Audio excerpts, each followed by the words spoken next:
Едни преговараа, а други се фалат со инвестицијата. Турската компанија Мурат Тиџерет почна да го гради капацитетот во Скопје за кој се договараше со претходната влада.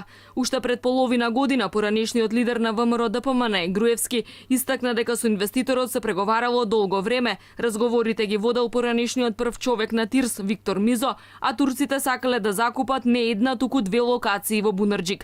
Сепак владините министри денеска потенцираа дека инвеститорот дошол во Македонија поради нив, односно поради мерките на оваа влада. Проценти од нето платата за сите нововработени во компанијата, но само под услов тие да земаат плати повисоки од 18.000 денари.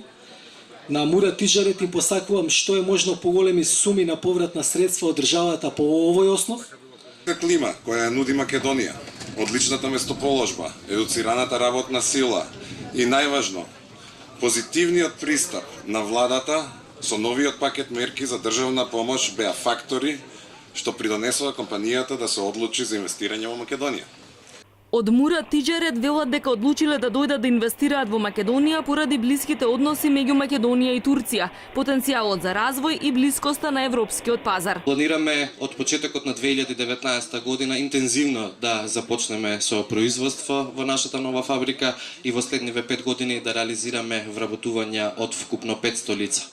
Имаме доверба во регионот и во луѓето од регионот. Мурат Тиџерет го склучи договорот за закуп лани во декември. Турците планираат да вработат 300 луѓе на почеток со намера бројот на вработени да достигне 500 лица. Инвеститорот планира да вложи 6,5 милиони евра во капацитетот во Бунарџик. Во фабриката ќе се произведуваат електрични кабли за автомобилската индустрија.